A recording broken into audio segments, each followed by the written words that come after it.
Swinging a high drive into center field. Hits at the wall. It is gone! Casas does it again. It's gone! It's into the bullpen! This game is tied! This game is tied! He swings and rips one to center field. It's high, it's deep, it's back, it's gone! Sale winds, he fires. Swing and a miss, strike three, it's over! The Red Sox have won the World Championship! Welcome back to Play Tessie. It's episode 147. If you're listening on drop day, it's November 6th. This is the official Red Sox podcast of WEI. Remember, before we get going, subscribe, rate 5 stars wherever you're listening. Go to YouTube on the WEI channel. Here with Sammy and Pat, but also joined by a very special guest. We are super excited to be joined by former All-Star, Rolaids Relief Man of the Year award winner, and 2004 World Series champion closer, Keith Foulke. Keith, how are you doing? This guy's in the house. I'm doing well, man. I'm doing well. Thanks for having me. Yeah, we appreciate you coming on, man. Big NFL Sunday. We're all Pats fans, so screw us, but Yeah, they made it a game, right? They made it a game. They tried. We had fun. That's the standard. We went from ring or bust to just keep it close and give us an interesting fourth quarter. That's where we're at this point. Man, and give us a good quarterback. Sure give a good effort. Yeah, that's how it is nowadays. Oh, I talk myself into being happy with like 95% of these games and just like, okay, well, Drake may look good. Some cohesion going on. That's good. Step in the right direction. Yeah, I mean, the fact that you can watch a game for a couple hours and it comes down to, to the last, the end of the game, it's, what else do you want to ask for right now? The glory days they're behind us. Yeah, I feel like we have to suffer. It's like doing the dirty work of being an NFL fan. You have to suffer for a little bit. And we had it so good for 20 plus years. And now this is just us like doing time. We're doing time right now as NFL fans. That's very true. Very true. How do you do your NFL Sundays? Well, today I was driving most of it, so I just listened to it on the radio or watch it on the iPad. But most of the time, it's sitting in front of the TV, iPad, watching a couple different games, just relaxing. Yeah. I love NFL Sundays. All I do, I like roll a second TV in the room. I put the Pats on the big screen, the smaller screen gets red zone, and I just like eat nachos and I'm a blob. Eat and drink all day. Hell yeah.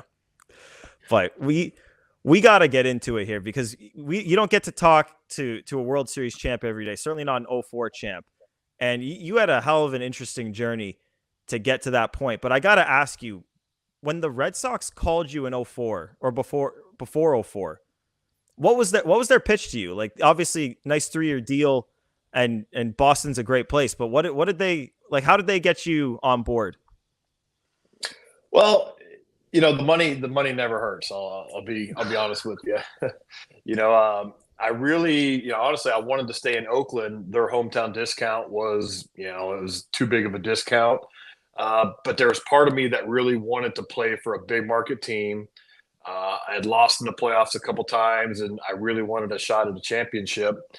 So I come out and I visit Theo, and I meet all the guys, and we go to a Celtics game, sit on the floor, all that fun stuff. But the closing deal was the Red Sox had Bobby Orr call me, left me a good little message, and he told me about very honest, and he's if you win, right, there's nothing better than winning in Boston.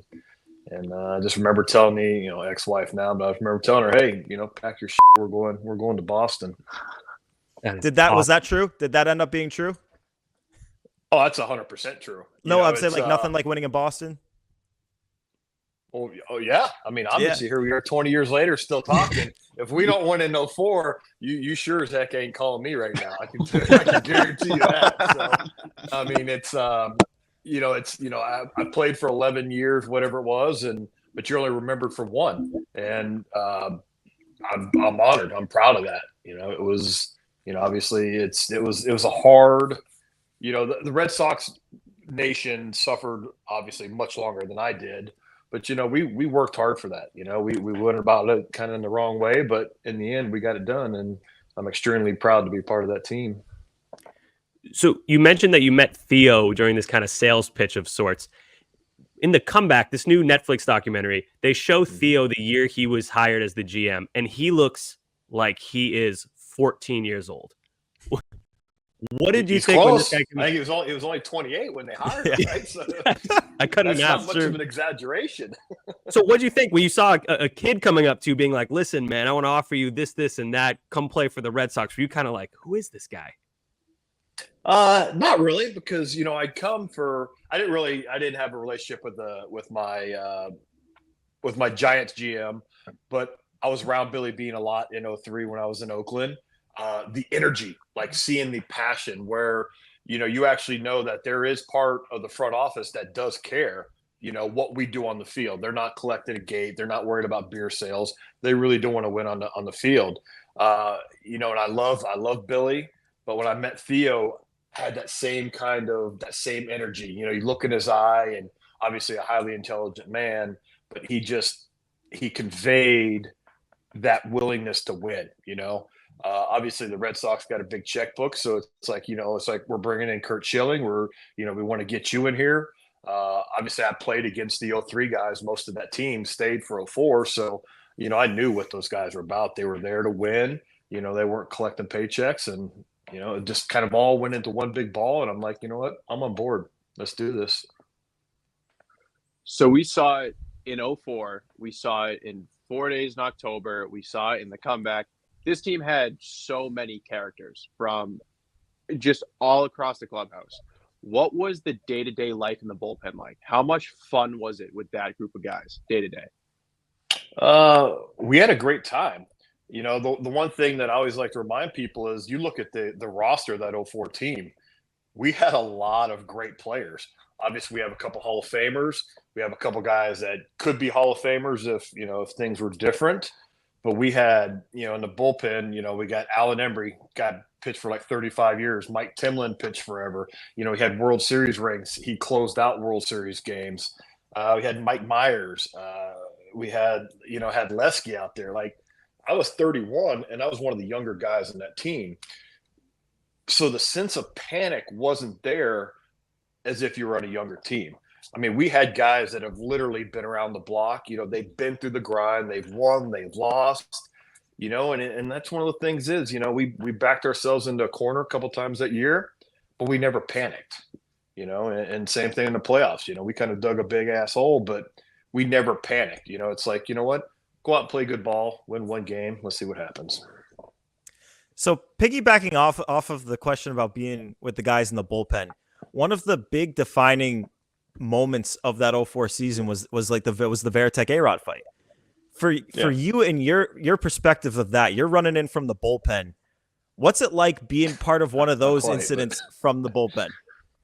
Well, I was still in the clubhouse. Remember, I was closing, so we didn't go out quite that early. But I think Embry, Timlin, and I were all still in the clubhouse because I think it was pretty early in the game. But so we came running down from the clubhouse. But people always want to say, and I can't really say if that was the spark that kind of got us going again. But there's nothing like a good fight to kind of bring the camaraderie back. And baseball fights really aren't that fun because there's you got to talk about 50 guys out there, and it's pretty nasty. But it's a bonding moment, right? It just goes to show that it's good to see that your captain is willing to literally fight for you. So that's just great motivation for all of us. So it seems like a pretty jarring experience, I guess you could put it, to be in a baseball fight. It's basically a brawl with the amount of people who are out there. And that one was pretty heated compared to ones that we've seen in the past. The next day, or maybe the next time, because I don't remember if you guys played the very next day, but the next time you guys all got to the ballpark, was the vibe different in any way? I think so. I don't really, hell, it's been 20 years, but one thing I enjoyed about Boston is every time you got to the ballpark, it was always fun, win or lose. And I think after we had that big dust up, you get in there and it's like everybody kind of walks in, kind of like, big smiles, like, all right, boys, it's like I said, if you're willing to fight for one another, what else is it? It's a brotherhood. And when you got, 25, 30 guys behind you and they're going to back every play, it's very, it's a confidence builder. It's very reassuring.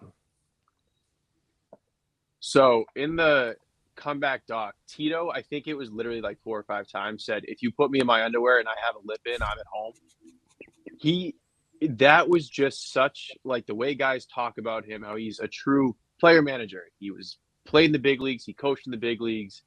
What is your favorite Tito story from any year you were in Boston? Well, I mean, I played in Boston for 3 years, but I mean, to be honest, we only really played once. So, I guess the one thing that really, pops out to me is, first of all, great manager, good man. Got to know his family very well, great family.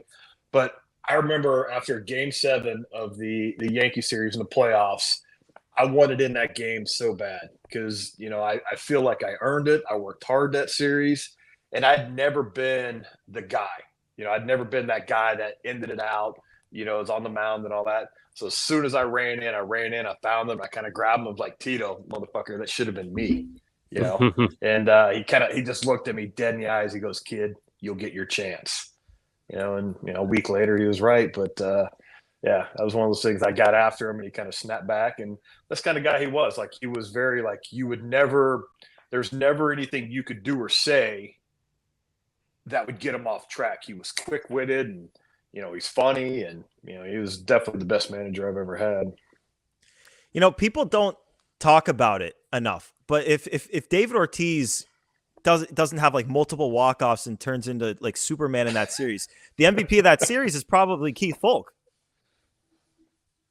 Yeah, we should have done that, right? And I could have went back to back. Of course, I got screwed out of the next one too. But anyways, yeah. So what's it like for you coming back to Boston? I mean, it's been 20 years, but especially for us, because like 04, I'm 27 years old. That watching you guys in that year it's basically like my first baseball memory was probably the Aaron Boone walk-off the year before. The first season that I actually remember was you guys in 04, and having that be the first season that I got to really experience it just defines your life almost, because like watching the Red Sox and talking about the Red Sox it's what I do. It's what we do. It's just what comes naturally to us. And so much of that is because of what you guys did in 04.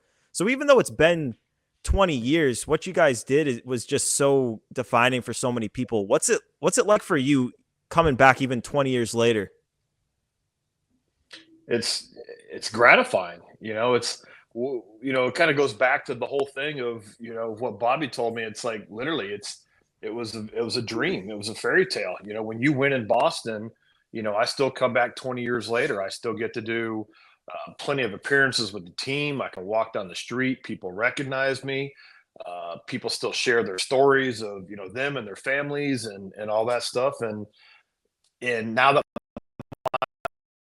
my kids are older, when I take them back, it's a proud moment for dad, because they get to understand that, I'm not just dad. Like, I really was a pretty good ball player at some point. Right.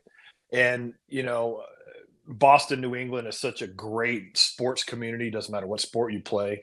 They remember, and, like I said, it's just, there's no greater feeling than being remembered 20 years later after doing anything. Have you had any crazy Boston fan interactions? Because I have to imagine the way we are. We're not. Really? Give me the real question. The weirdest one you can share. Give me the weirdest one that you're comfortable sharing. Oh man, it kind of put me on the spot a little bit. I didn't prepare for this one, but you know what? I don't know if I have one. Like, literally, there's thousands. Over the last 20 years, like, I'll run into people. It doesn't matter if it's in Arizona or California. I spent time in Wyoming, which is shockingly a huge Red Sox, big hub up there. But I don't know if I have one that stands out. It's literally, it's just the fact that there's part of it. I love hearing the stories about, fortunately, a lot of the family members are, passed before or after we did it. But I love talking to fans about how multiple generations shared that moment with the entire family. It still moves me to this day. And, those are still the stories I love. And I stop and I talk. People want to tell me a story. I try to give them, all the time they need. But, I still love hearing the stories about just Red Sox Nation, multi-generation, how that team, made lives complete. It's an honor. Mm-hmm. So I'll speak for myself about this. Growing up, right outside of Boston is where I grew up, and my dad, my uncles, grandpa, everybody, my mom, everyone, all they said was, Red Sox never win. The Yankees always win. They're never going to beat the Yankees. Get over it. Stop getting upset when it happens. Did you get, did that message get passed along to you? Obviously about the rivalry, but the gravity of it. Did they make that clear? The fans, the team, everyone, was that abundantly clear to you when you got to Boston? Oh, absolutely. It was very clear to me before I even got to Boston. I played on the White Sox for 6 years coming to Boston, and every day there'd be 2, 3, 4, 5 Yankees sucks chants. You don't play unless you're just an absolute dum-dum. You don't come to Boston and not understand the passion. Back in the day, you'd walk around during summertime, everybody had on Red Sox stuff. It could be people in suits going to work, Red Sox hats. The women, the kids, everybody had Red Sox stuff. During the summer, it was the only thing. So before I signed with the Red Sox, I knew exactly what we were doing. And that was part of it, is I was willing and wanting to be part of the solution. So Bobby Orr called and told you about it. You were pitched on it by the front office. If you win, if you win, if you win. When you finally win and you're there for the parade, how surreal is that whole day for you? That parade was still by far the most overwhelming, day of my life. Excuse me. There's a lot of different things. Excuse me. A lot of different things going on in the personal life. I remember getting to that parade and, that day, and it was just it was a rainy, crappy, fall day. And I was just kind of blue, right? But as soon as we left the field and those boats, and you go out there and you start to see a couple people here and there, and before you know it, you're just in the absolute masses of New England fans. I can't even say New Englanders, just Boston Red Sox fans. And you get out there on the streets, and it was just like a sea of people. It looks like something you'd see in a movie. It was just so many people, and the passion, and and people trying to tell you quick stories along the way. But it was just, that parade was, I wish there was a way to kind of just have everybody experience that. It was just absolutely just heartwarming and mind-blowing. How do you think your life would have been different if 2004 never happened? If the Red Sox lose Game 4, Yankees sweep them, nobody in Boston remembers it, how would your life have been different? Man, that's I don't know. And to be honest with you, I mean, people have asked that before, but I kind of really just kind of blow it off real quick. I don't know. Guess it's not something we're ever gonna have to worry about. Guess we'll never know. Never know. Ask the Yankees. Yeah, playing golf, I think. That's such a weird hypothetical to think about, because it is for Sox fans too. It's for whatever reason, 04 is obviously everyone who saw 04. 04 is everyone's favorite, and then everyone loves 13 because it was with the Boston Marathon bombing and the beards, and it had everything. And then 18 was record wise the best Red Sox team that we've seen, and 07 just kind of gets forgotten. But if you guys hadn't come back in 04, 07 becomes the 04 team. That's so weird to think about. Yeah, that is true. I mean, I guess I was biased. I played with a lot of those guys in the 07 team, and I mean, they weren't the same cast of characters that we had in 04.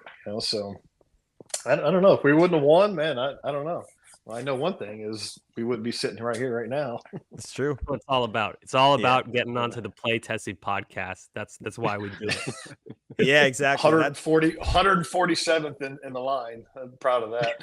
Oh yeah, we saved a big 147 for you. Right? What? So you mentioned the Yankees when they were down 3-0. They win a game. I'm personally freaking out because I don't want this to happen. Did you think there was any chance that group was going to pull off what only you guys in 04 were able to do? Yeah. I mean, you look at their team. I mean, they're a team of future Hall of Famers. I mean, they had everything they needed, and it was funny to watch it because it happened so quick. Just like us, we got her backed into a corner so quick. All of a sudden, they go out and win Game 4. You know, it's like, all right, so you don't have to win 7 right now. All you got to do is win the next one. And they came out and they started to look good, and all of a sudden, it just wheels on the bus don't go round anymore. But they definitely had the team, and I could see, because I remember sitting at a bar and somebody said, "Oh, nobody's ever come back from that," and I'm like, "Excuse me, technically yes." I literally have. And they kept talking about on the broadcast, it's never been done, which in a World Series, obviously not. But they had what they needed. They just, they fell apart and they can never recover. That's the thing. Is like, yes, if they had done it in the World Series, people would talk about how it's the only time that it's ever been done in the World Series. But it literally is impossible to replicate how meaningful the 04 comeback was. And that's what I think the doc did such a good job of, was setting the stage, because so much of it was about what happened in 03 and what happened for 86 years before that, and what happened during the season with you guys just constantly chasing the Yankees. It's something that with Yankees Dodgers, even if it's in the World Series, I just feel like it can't be replicated. Yeah, it wouldn't have had the same weight. People would have still talked about it, but it was always the Red Sox. It's always Red Sox. Like little brother chasing big brother. They always got the best of us, and it was like you said, it was 85, 86 years of heartache, that buildup. If the Yankees come back and win, it's like, oh great, so you won for the first time in 15 or 16 years, whatever it was. But they could never be the 04 Sox. So I've got, this is the last one for me, but this is something that I've always wondered, and you're the perfect guy to ask. So I always thought it was so funny as a little kid when Edgar Renteria was the final out, and then he joined the team the next year. What was that like? Did you ever talk to him, or did you? No. Did anyone was that not weird? People. The press kind of talked about it a little bit, like, oh my gosh, how ironic. It's like, who cares? He would just happen to be the guy at the plate. It doesn't matter who it was. I like to think that whoever it was gonna get out. So, he stood there and watched while we got our ring. So I'm sure he understood it. It's true. The ring ceremony. Hell yeah. So, yeah, it's true. We had to watch the ring ceremony. I didn't even think of that. That's funny as hell. All right. Just think every October when he sees my highlight, he gets to see himself. Like, look, kids, that's me on the horseshit ground up. But that's me. Well, actually, that's what I want to ask. Our final question. We'll get you back to Sunday Night Football. Appreciate you taking the time. When that play is developing, you throw the pitch, the ball's chopped back to you. What was that like? Was that a slow motion moment, or did it just happen? Far from it. I mean, it was as far from slow motion as it could have been. I like to tell people, like, because usually that pitcher, when you release the pitch, I know pretty quickly if it's a good pitch or not. It was a horrible pitch. It was just a lazy fastball up and away. And, in a split second, I almost kind of started to relax because there's no chance he was going to swing at it. And all of a sudden he just kind of waves at it, and it's like, and as soon as I see the ball hit the bat, it's like everything went into light speed, like I'm jumping and the ball's not that high, and I snow cone it because I'm like, I'm not gonna say I panicked, but shit was moving pretty fast. And once I took off to first and I was gonna toss it, and all of a sudden I had that one thought in my head, right? And I'm like, nah, let's just take another step. We'll double pump this, just get one step closer. And I just remember when it left my hands, I just turned around to Jason. It was like, the entire universe fell off my shoulders. It was just such a relief is not even close to being a good term for it. It literally felt like the weight of the world just dropped off my shoulders. Oh man, I got chills thinking about it. I would. This might be the first time I ever told that story and not kind of get a little sentimental, a little weepy. So yeah. Hey, I don't blame you, man. My palms are sweating thinking about it. I would have thrown that into like the 18th row. That's an That's what I said. iconic moment. That was my one thought. I literally thought, hey, don't screw this up. Oh, Don't man, screw this up. That would be the most brutal screw up. You're like, it's over. All you got to do is lob it over to first base. Ooh. Yeah, just like all the previous years, I went down and yeah. Hey, well, we appreciate you not screwing that one up. That was big for us. Big shout out. Big shout out for that. Yeah, they'll be playing that highlight long after all of us are gone. That must be pretty cool to have in your back pocket. Like, yeah, that's going to be there forever. And for the rest of my life, yeah. I've got that. And long after. Yeah. Every October, they always play the highlights, and, it's a beautiful, trip down memory lane, and like I said, I'm extremely proud of that ball club, and I'm extremely honored to be a part of it. Well, we appreciate you coming on here so much. And man, it's so cool for us to talk about. Cause again, like those were like the defining moments in not obviously for your guys' life, but like for us too. Like we're just kids learning to love the game. And for you guys to do that right away, it's like our parents tell us that they never win. And, my dad in his 40s, and he's never seen them win. He tells me, don't get your hopes up ever, no matter what. And, for you guys to do that, it's just something that we'll remember forever. And man, thank you so much for jumping on here. Yeah. That is Keith Foulke, Red Sox legend, forever a legend, closes out the 04 World Series, and he's closing out the Play Tessie podcast for episode 147. We really appreciate it, Keith. Thanks so much. Hey, thanks guys. Thanks for having me.